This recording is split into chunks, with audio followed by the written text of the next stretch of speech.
Assalamualaikum warahmatullahi wabarakatuh. Om Swastiastu, Namo Buddhaya, salam kebajikan, salam sejahtera untuk kita semua.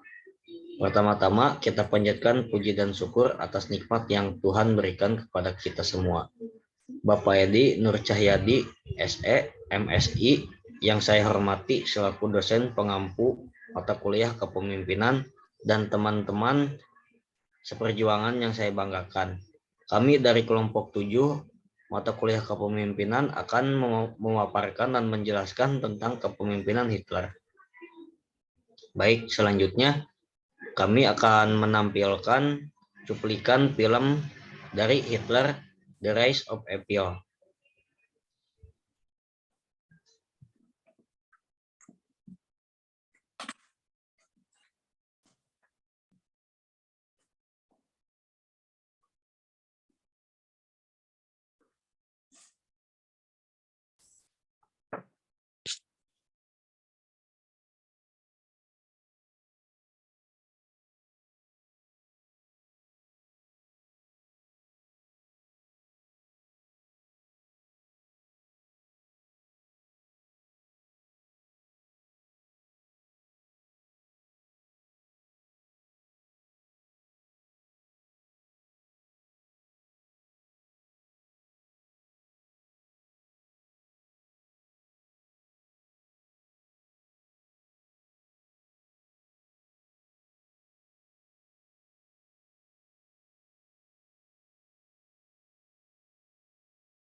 Baik, di sini saya akan menjelaskan ringkasan singkat dari film Hitler.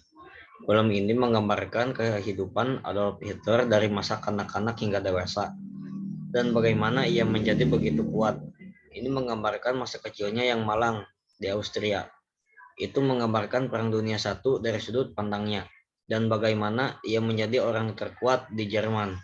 Film ini menunjukkan kepada kita bagaimana Hitler berubah dari seorang prajurit miskin menjadi pemimpin Nazi dan bagaimana dia selamat dari upaya untuk membunuhnya. Ini menggambarkan hubungannya dengan kekasihnya Eva Braun dan keputusan serta musuhnya di dalam Jerman dan di dalam partai Nazi. Baik, sekian dari saya. Pemaparan selanjutnya akan dijelaskan dan dipaparkan oleh Nera. Kepada Nera dipersilahkan. Lalu di sini ada definisi kepemimpinan secara luas, yaitu proses mempengaruhi dalam menentukan tujuan organisasi, memotivasi perilaku pengikut untuk mencapai tujuan, mempengaruhi untuk memperbaiki kelompok dan budayanya. Lalu di sini ada teori kepemimpinan terdiri dari yang pertama teori sifat, teori yang berusaha mengidentifikasi karakteristik khas fisik, mental, dan kepribadian yang dikaitkan dengan keberhasilan kepemimpinan. Lalu yang kedua ada teori kepribadian perilaku. Pada akhir tahun 1940-an, para peneliti mulai mengeksplorasi pemikiran bahwa bagaimana perilaku seseorang dapat menemukan keefektifan kepemimpinan seseorang.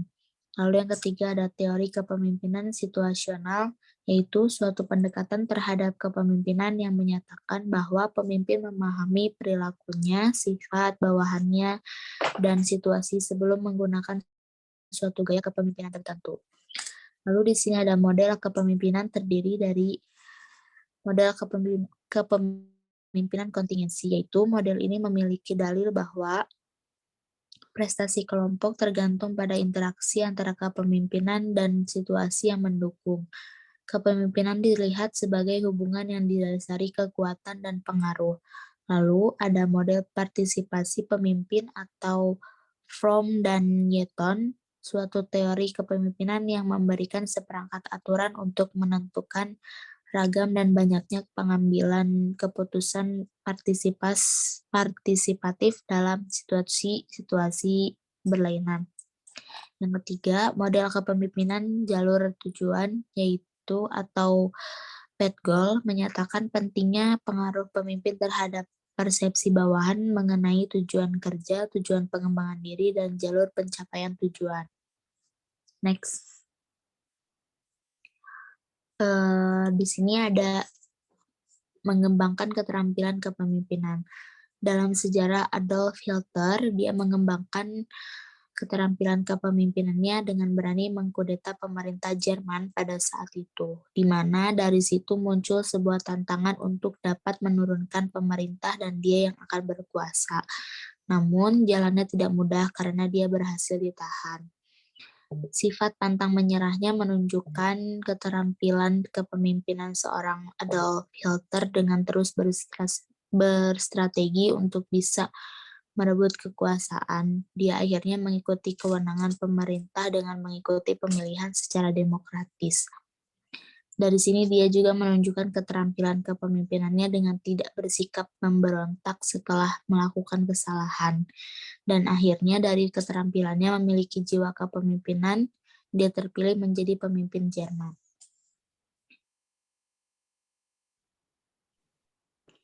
Baik, selanjutnya ada model Fromm dan Newton.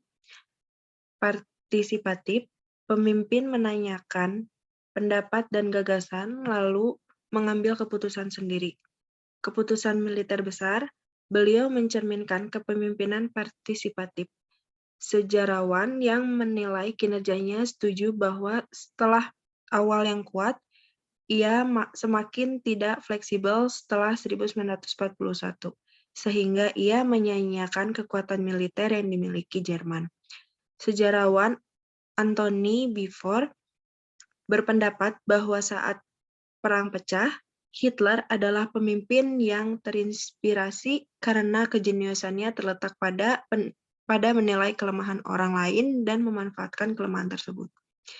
Gaya kepemimpinan Hitler adalah memberikan perintah berlawanan terhadap bawahannya dan menempatkan mereka pada jabatan-jabatan tempat, tugas dan tanggung jawab mereka saling bertindih agar orang yang lebih kuat menjalankan pekerjaannya. Dengan cara ini, Hitler mendorong saling tidak percaya, persaingan, dan perkelahian di antara bawahannya demi mengonsolidasi dan memaksimalkan kekuasaannya. Perubahan dalam organisasi.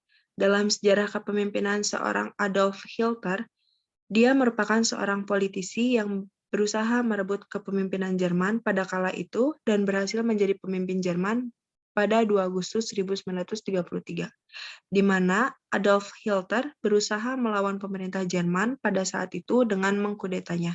Namun, pada kenyataannya, dia tidak berhasil dan dipenjara sebagai konsekuensi atas rencana. Kepemimpinan strategis.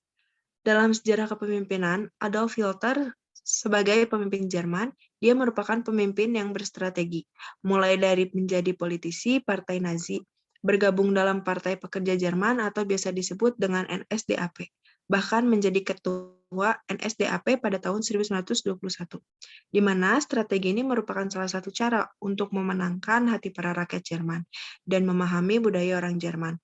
Dengan menjadi ketua NSDAP, dia sekaligus mempelajari budaya organisasi di Jerman, sampai pada akhirnya dia berani melakukan strategi kudeta untuk pemerintahan saat itu.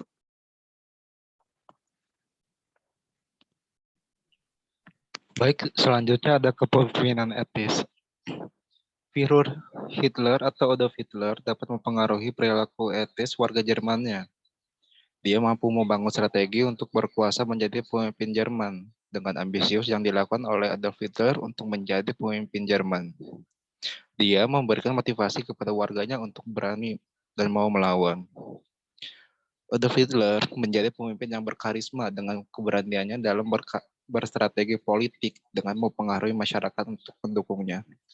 Bisa dikatakan Adolf Hitler merupakan ikon penting pada Partai Nazi Jerman, yang dimana dia dapat membawa partai tersebut dan negeri Jerman hingga pada akhirnya mereka kalah pada saat di akhir Perang Dunia Kedua. Tak hanya itu, jasanya yang sangat besar untuk bagi negeri Jerman dapat dibuktikan pada saat peperangan yang salah satunya berada di Stalingrad. Tak hanya itu, Adolf Hitler merupakan sosok yang sangat membenci kaum Yahudi. Karena pada saat muda dia mendapatkan beberapa doktrin dari orang-orang tertentu tentang kaum Yahudi. Di sisi lain, Adolf Hitler merupakan pemimpin yang tegas dan bisa dikatakan kejam bagi negara lainnya. Sekian dari saya kembalikan kepada Renal. Baik, sekian pemaparan dari kelompok kami. Terima kasih.